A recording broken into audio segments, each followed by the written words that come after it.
and just a sense of yeah, shared just appreciation for all of you. And so congratulations on a great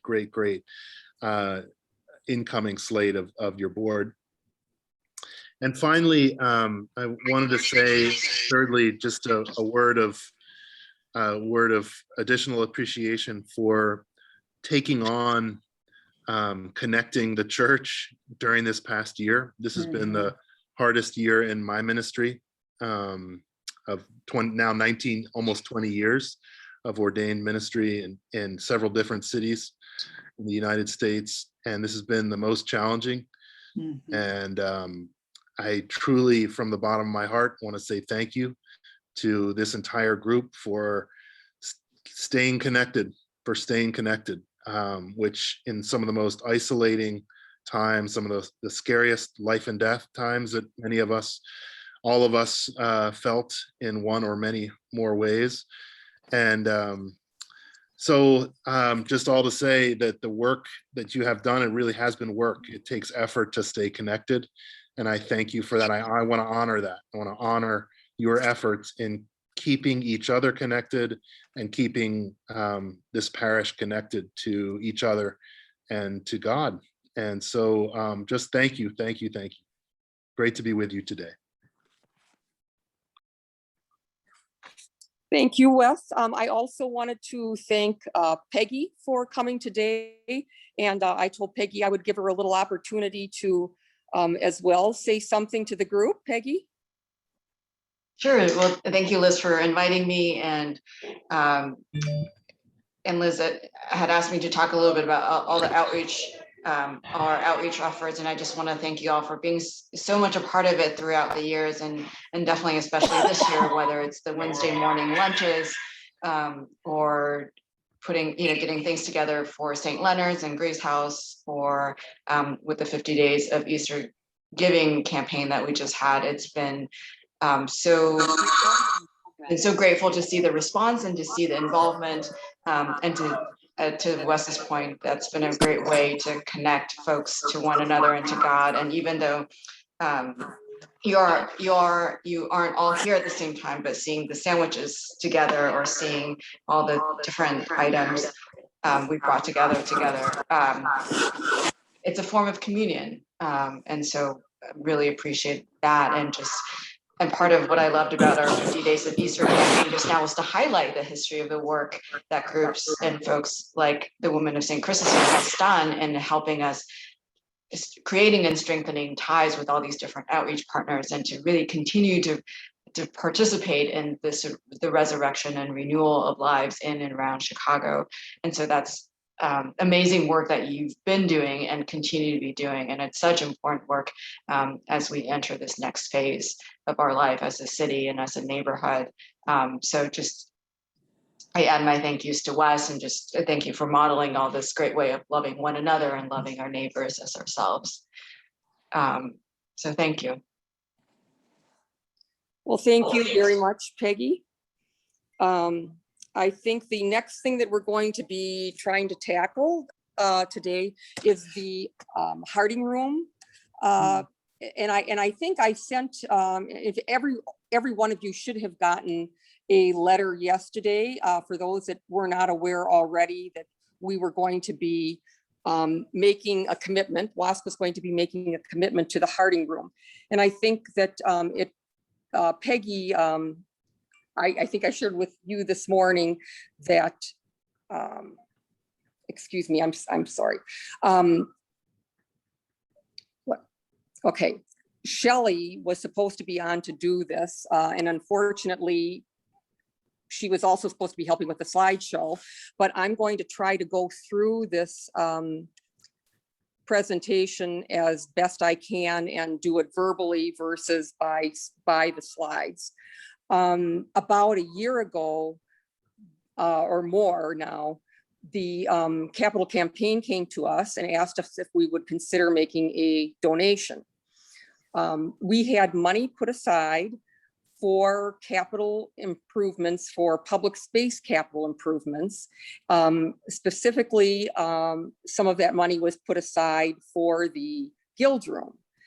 And as the kitchen is moving downstairs, the guild room is no longer going to serve the same purpose that it had in the past. Mhm. Guild room will not be doing things like Sunday suppers, Lenten programs. Many of the things that were done upstairs because of the fact that this connected to the kitchen are going to be now held down in the Harding room. So it seemed appropriate to look at taking the money that had been raised for public spaces, some of it specifically for the Harding room, and put it towards the room that will be holding many of the functions that had been held in the Guild Hall. So we looked at the expenses that Bully and Andrews would charge to take care of several basic things in the Harding room that were going to need to be done after the kitchen. And I had some pictures, and maybe at some point in time before the meeting is over, I might get an opportunity to bring those up. But if you can imagine the Harding room as it sits today, the wall for the kitchen is going to come out about 12 feet from where the wall is now that the piano sits in front of, with a hallway on one side to go to the service kitchen and on the other side to go to the restroom. That is going to come out 12 feet, but in doing so, that wall is going to impinge upon the spot where the large chandelier is held. So the large chandelier is going to have to be moved forward. I also had pictures of the floor, and I don't think there's hardly a soul that belongs to our church that doesn't know what appalling shape that parquet floor is in. We have found through investigation with not only the architect that's affiliated with the project, but several other flooring people, that the flooring is salvageable. It just needs to be sanded down and needs to be stained and refinished. So that will be part of the scope of the work that we will be doing. The wall that is moving out that will impinge upon where the large fixture went down will have an opening cut through it that we will be able to see into the kitchen. That wall will be faced with cabinets that are wooden, and they will service some of the dishes and whatnot that are going to be used within the Harding room to serve meals. And I know that on one of the walls, going down the hallway, the Flower Guild will have some space, but that wood will be mated with the wood on the floor so that they are sympathetic colors, I'm sure. And that's going to be up to WOSC to help work on and decide. But that wall is the responsibility of the kitchen and is nothing that the Women of St. Chrysostom's will have to worry about. But the light fixture will have to be moved, and the wall sconces will have to, for the most part, stay in the same place, but the light fixture will have to be sized differently, will have to be with capability of doing energy efficient bulbs and whatnot. So that light fixture will be replaced, and 4 of the 5 wall sconces will be replaced. And that's something that will also be in the scope of the project that WOSC is doing. The 5th light fixture that's in there now, that space will now become part of the hallway entering the kitchen. And there will be a picture frame around that doorway, meaning the drywall will come down in an L and it'll run across the top and come down the side of the wall. So that light fixture will not be matching and will not be something that we will be responsible for. We also will be doing painting to the room. When the kitchen is built, that whole gallery and I would say, what would you say? The galleried area that's above the kitchen right now, that will all disappear, as will all of the columns and ornate detail that's around that opening right now. And so consequently, that will be replaced with the woodwork, molded doors, and it will also mean that the columns that are in other areas of the room, according to the architectural drawings will not be needed anymore. So those columns will be removed. So we will be responsible for patching any of those walls and patching the ceiling where the light fixture has moved, taking care of all the damage that's in the ceiling and some of the damage that's on the walls, but probably not the damage that is in the alleyway. With the west wall that's being changed, any damage that's done and anything that has to be done to that wall will be taken care of as windows and whatnot are replaced. But we will be repainting that whole area. And I'm going to just give you some loose numbers right now as far as what, right now, I believe that Bully and Andrews had quotes of someplace in the neighborhood of $58,000 for that work. And Shelley and I had called people to come in and take a look. The full quoting process will be taking place when the Women of St. Chrysostom's are working on the project. But right now, that figure is about $38,000. And we have about $31,215 that we will be giving towards that project. So that means right now with the quotes that are in for the basic work, we're running about $7,000 shy of what we have that we have given the church to take care of that project. That means that one of three things are going to have to happen at this point in time. Then we will either be able to raise more money. And the good news is through this whole process, when we talk to Wes has given the Women of St. Chrysostom's permission to be raising money towards this. So once we get back up and running, we will be able to do that.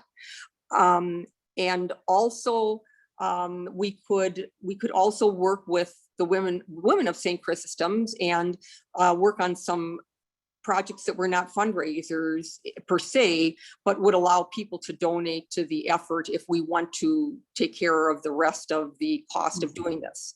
We're hoping though that as the Women of St. Chrysostom's committee becomes involved and the work progresses on the west wall, that the figures we have so far are kind of a not to exceed kind of figure, and some of the expense of taking care of the walls and whatnot may not be required.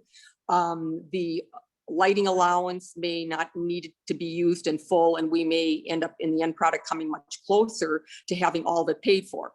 But Wes, when we went in and we met with you earlier, you certainly, the Women of St. Chrysostom's do not have to come up with the rest of that money. We are only responsible for the $31,215 that we stated we would be giving. So, I mean, there's all kinds of options going forward, but I thought it was important that we be as visible as possible and state that right now to take the scope of those three items, the painting, the lighting, and the floor, is going to cost more, most likely a little more than what the Women of St. Chrysostom's have donated to that end.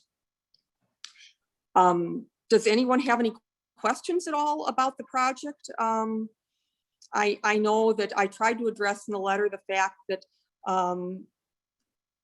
many people were very interested in having the Guild Hall be the recipient of those funds, but the Guild Hall is not a project that is part of what is going to be happening in the near future.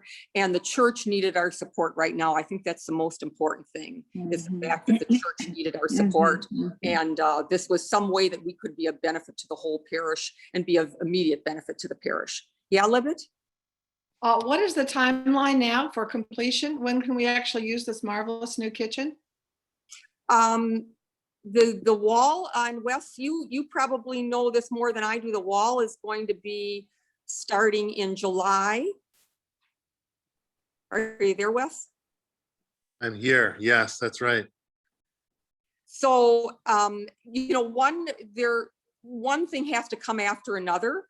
And so when that's completed, we'll have a better idea on the timeline, but I don't think, I think we're going to be torn apart for a while through this one. There's a lot of work that's involved, but you know, we're ready through to the go. fall, I think. We were really, I think that WOSC was a very integral part of the pie, because that Harding Room was going to be torn apart so much during the course of the kitchen install, the west wall install, and it was really just imperative that this get done for us to be able to use all of those spaces.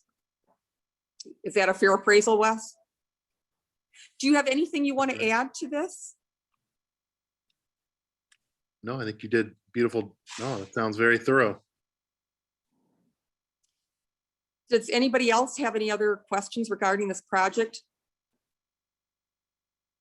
I think that we can be extremely proud of our support for the church on this, and the space is going to be magnificent once we get done with it. So the next thing that we are going to go through is the financials. So if everyone will just give me a second to pull up that slide so that I can cover the material in it. And my apologies that this isn't working, and I'm sure it'll probably be abundantly clear after I get off what needed to be done different. But again, this is something I haven't done in the past. So excuse me while I get the financials up.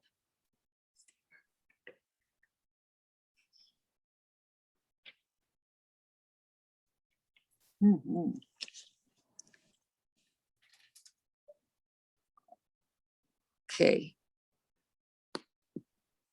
And I will be more than happy, with my apology, to send a copy of this PowerPoint to everybody as soon as we get off so that they can see these numbers. The financial highlights, our cash balance to date is $47,035.54. And I matched with Andrea on this to 1 penny we were off. So it's as close as you can get. 30,215 of that $47,035.54 will be transferred to the church for the Harding Room project, leaving us a total balance to date of $16,820.54. Some of the highlights: since the beginning of COVID-19, WOSC has spent $10,077.39 on outreach projects. Most recently, and items that haven't been spoken of in other letters that I've sent out, we have $1,000 worth of scholarship that we gave to the day school to be used to benefit their initiative to bring children who are in an at-risk population into the school. And then we also had $600 worth of awards, the 3 top places in the Metro Achievement Center Senior Essay Contest. And we've done this now 2 years running. The senior essay took the place of senior speech night, and senior speech night, of course, did not happen because of COVID. 2 more highlights to mention. Since the beginning of the COVID pandemic, WOSC has spent over $6,000 on capital improvements. And I think those projects have been mentioned before, but that included flooring projects and painting in the office. We had committed to doing the floor in all the offices. We had done the hallway, or I had finished the hallway earlier in the pandemic and then moved on to into the floor. But once we hauled things out of the offices and we took some of the built-ins out in anticipation of the floor being done, it became very clear that the offices needed painting, and WOSC generously stepped up to the plate and offered to do that for the church as well.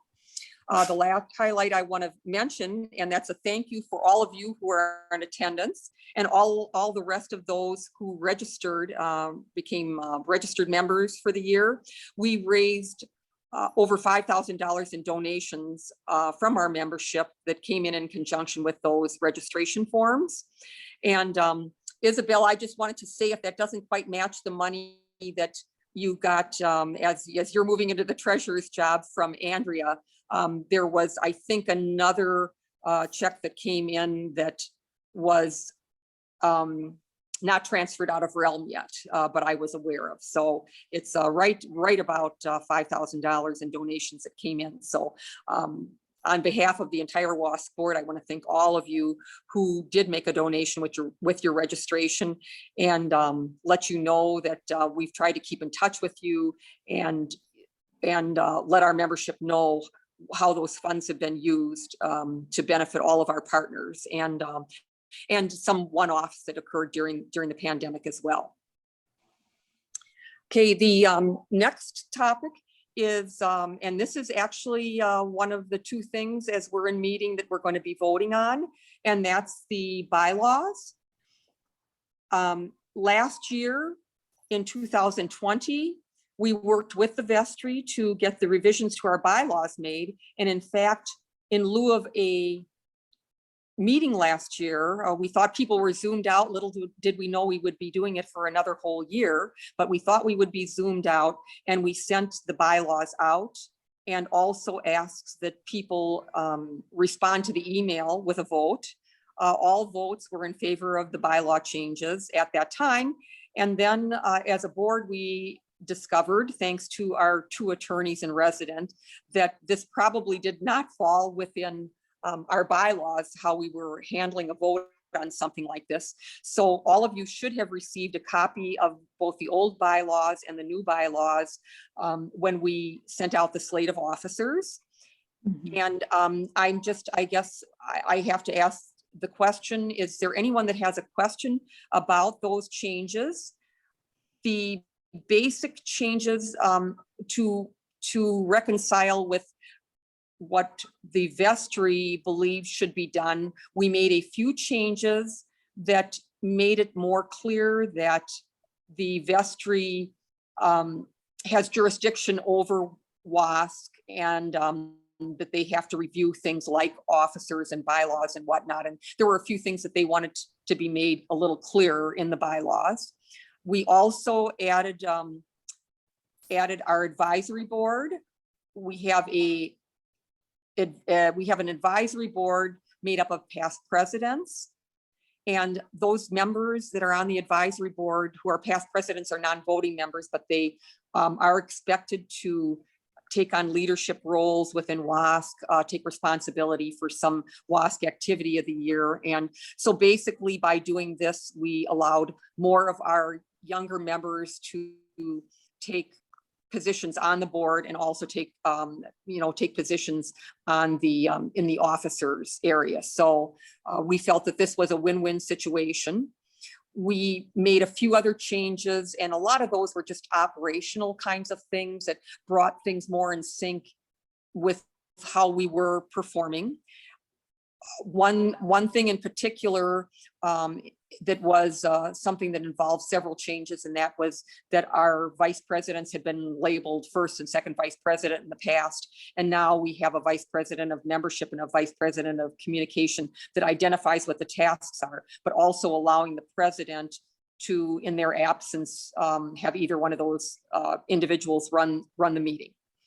And I would just, and I hate to put Shelley and McLaurin and Pat on the spot, but was there anything that you would consider a highlight of those bylaw revisions that I should have brought up at this time? I think you covered it well, Liz. Once we made some of the changes, we went through and cleaned up some language and just tried to make the bylaws as clear as possible, taking into account the vestry's views. Great. If no one else has a question, then I think, and maybe McLaurin, could you move to accept the bylaws? So moved. Do we have a second? Second. All in favor? Aye. Everybody? Aye. Aye. Maybe we'll do a hand raise. Let's do a hand raise. Hi, Jean. I'm sorry I didn't know you were on, or I would have mentioned you That's all right. as well. And I think Janet, you as well worked on that, correct?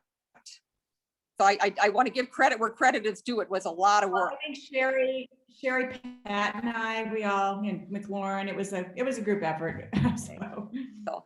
Anyway, it looks from the raising of hands that the motion was passed. So now a year after we originally thought we had it done, the job is done and the loop is closed. The last thing on our agenda for this meeting, and we're going to get it done in 45 minutes, is the WOSC Board of Directors and Officers. And I will read them out again. And again, I apologize. I'll send everybody these slides as soon as we get off. McLaurin Files as president, Liz Crampton as vice president of membership, Sarah Helfers as vice president of Sarah Helfer as vice president of communications, Isabel Carpenter as treasurer, Janet Russo as secretary, Elizabeth Colbeck as past president, and then as members at large, Sarah Beagle, Ann Brinsmaid, Judy Bross, Andrea Hosbein, Kimberly Hudson, Linda Larson, and Alyssa Quinlan. So could I have a motion from the floor to How do you do this? just to move to accept the members and So slate of moved. officers? Second, All in favor, again, a hand raise. Opposed? That has unanimously passed. And again, the advisory board does not have to be voted on by the membership because they're a non-voting member. So, so it's passed, and congratulations. Maybe we should all unmute and clap for our new board of directors and officers. I would like to, before I turn the floor over just briefly to McLaurin to say a few words as incoming president, I would like to thank everyone who is leaving the board, everybody who's changing offices. This last year, poor Whitney for Shay, who is here and still remains very active in things that we're doing. She left the board last year at this time. And Whitney had been our treasurer for a number of years. Whitney was also co-chair of the Ladies and Little Ladies Tea and kind of moved it to that next level as we got more active things going for the children and whatnot. And we really very much appreciated your service, and I'm so glad that we're finally getting an opportunity to thank you in kind of in person for this, Whitney. So I appreciate very much, and I know that you will continue to support us because you certainly did this year during COVID. This year, leaving from the board, is Ginny Van Elion by any chance? No. Okay, Ginny left us when she became junior warden on the vestry. That was enough on her plate, and we so much appreciate Ginny's participation all the years, including her and Angie Houston, who is also leaving the board. Both of them co-chaired the Ladies and Little Ladies Tea. And I'm hoping that they're still going to be actively involved in that project going forward. Also, Karen Meter is leaving the board this year. And Jean Levengood is going on to the Past Presidents Advisory Board this year. So thank you very much for all of their years of service. And again, if we were, we can clap, everybody's kind of clapping, clapping with their self-muted, but very much appreciate all the hard work that you've done. And I just want to give my congratulations to our newest members. This year we have Alyssa Quinlan and Judy Bross. Judy Bross joined the board to replace Jenny Van Elia, as I mentioned before, and Alyssa Quinlan was filling in a position for one of the parties that have left the board this year. Thank you all so much for the hard work that you put in this year. I really appreciate the efforts of the entire board. I appreciate everybody here putting up with my inability to connect the slideshow for today. That being said, I'd like to just turn the meeting over to McLaurin for a few minutes to say a few words. I know it's going to be a wonderful year. We've got a lot of people moving positions. Isabel is leaving the secretary's position, but moving into the treasurer's position. Sarah's taking the treasurer's position. You know, it's a lot of people are moving into a lot of roles that they haven't held in the past. And I just know it's going to be a wonderful year with these capable women entering these very important positions. Liz Crampton, I can't go without mentioning that you've helped out with second VP duties this year when Jean was sick and absent the area for a while. And so she's ably ready to step in into her VP position as well. So anyway, thank all of you for this year. I know it's going to be a great year next year, and take it away, McLaurin. Thank you, Liz, and thanks for letting me just say hi to everybody. It's really great to meet and see people on the Zoom today, and just share with you how blessed I feel just to be able to work with WOSC for the past couple of years, and to continue to be able to work with the board and, you know, such talented, exceptional women. And one of the biggest blessings for me has been, Liz, working with you.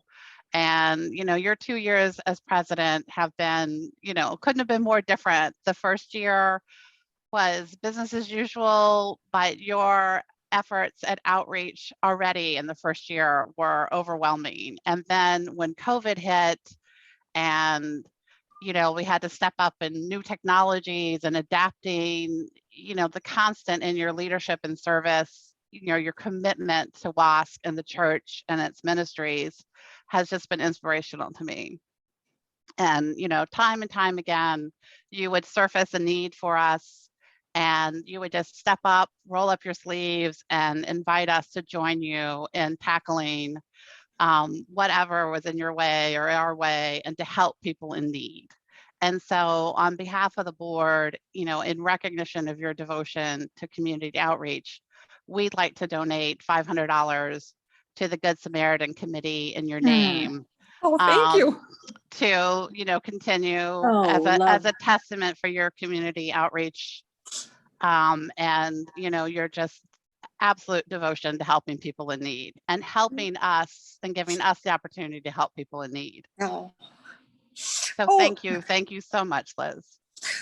Oh, thank you. I mean, I can't believe that you're giving this kind of a contribution. My daughter said to me this morning, she said, "Now don't cry, Mom." And I said, "Oh my God, you know, when you're done doing something, you're usually like, like that." I said, I'm not going to cry, but oh goodness me.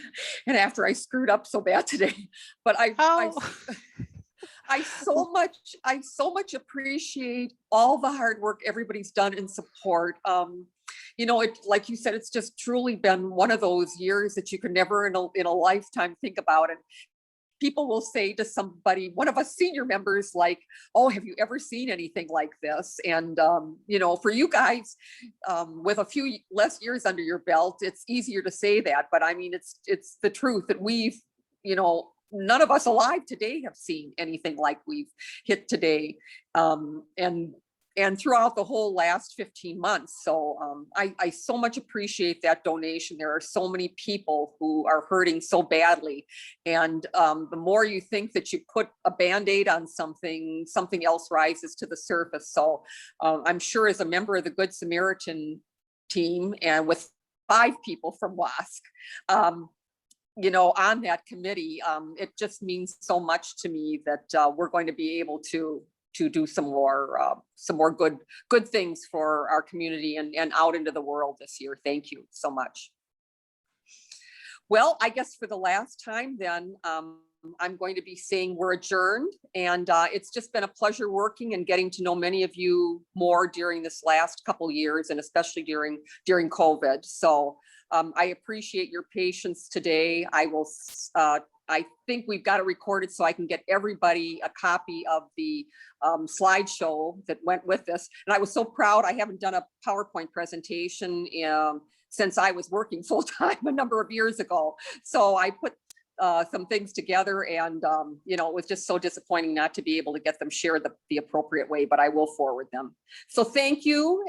We're getting out of here in 50 minutes.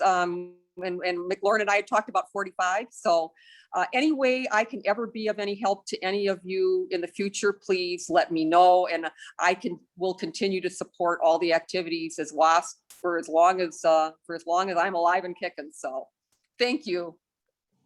Have a great afternoon, ladies. Bye.